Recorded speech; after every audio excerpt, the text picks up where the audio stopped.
अरे देखा तारू सावन के पानी बरसाता धाने के रोपनी उपनी होई कि ना?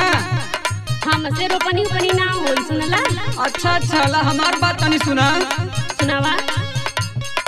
धीरे धीरे बरसे सावन के पनिया, धीरे धीरे बरसे सावन के पनिया, चला भौजी करे रोपनिया ना। धीरे धीरे बरसे सावन के पनिया, चला भौजी करे रोपनिया ना। धीरे धीरे बरसे सावन के पनिया, चला भौजी करे रोपनिया ना। देखा हमसे रोपनी सुपनी ना होई, हमार बात सुना। सुनावा।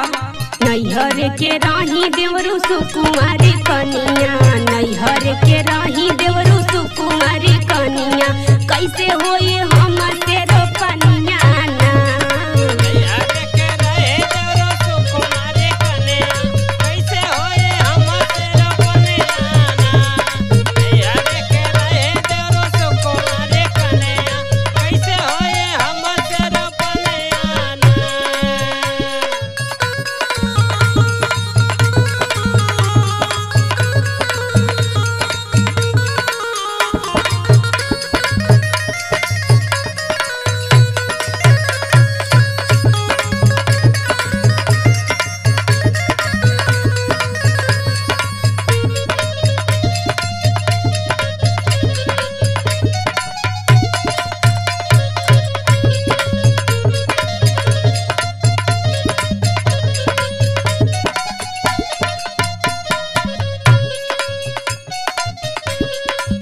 देखा भौजी तू खाली हमारा साथे चला हो, हम बताए ना तो कि कैसे करे के बा।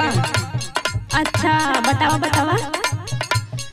साड़ी अकेली हा भौजी कमर में खस हो, कमर में खोस भौजी कमर में खोस हो, कमर में खोस भौजी कमर में खोस हो। धनवा के दिहा भौजी निहुर के नाच हो, निहुर के नाच भौजी निहुर के नाच हो, निहुर के नाच भौजी निहुर के नाच हो। बुझाता कि ना ये भौजी? बुझाता हो। सुना तनी। अरे साड़ी अकेली हा भौजी कमर में खस हो, धनवा के दिहा भौजी निहुर के नाच हो। अरे संगमा लिया है अपनी बहनिया, संगमा लिया है अपनी बहनिया, चला भौजी करे रोपनिया ना।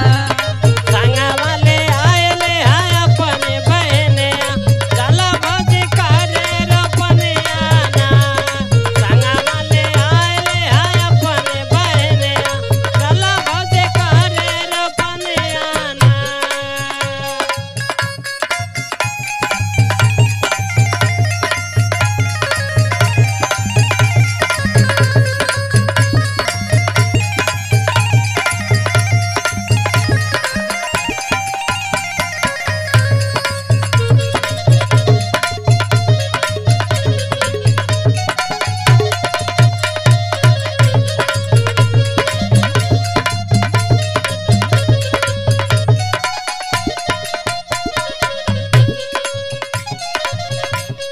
देखा देवर बबुआ, हमार भतार बहरा कमात है और हम रोपनी सपनी करे ना जाए। हमार बात सुना। सुनावा तनी।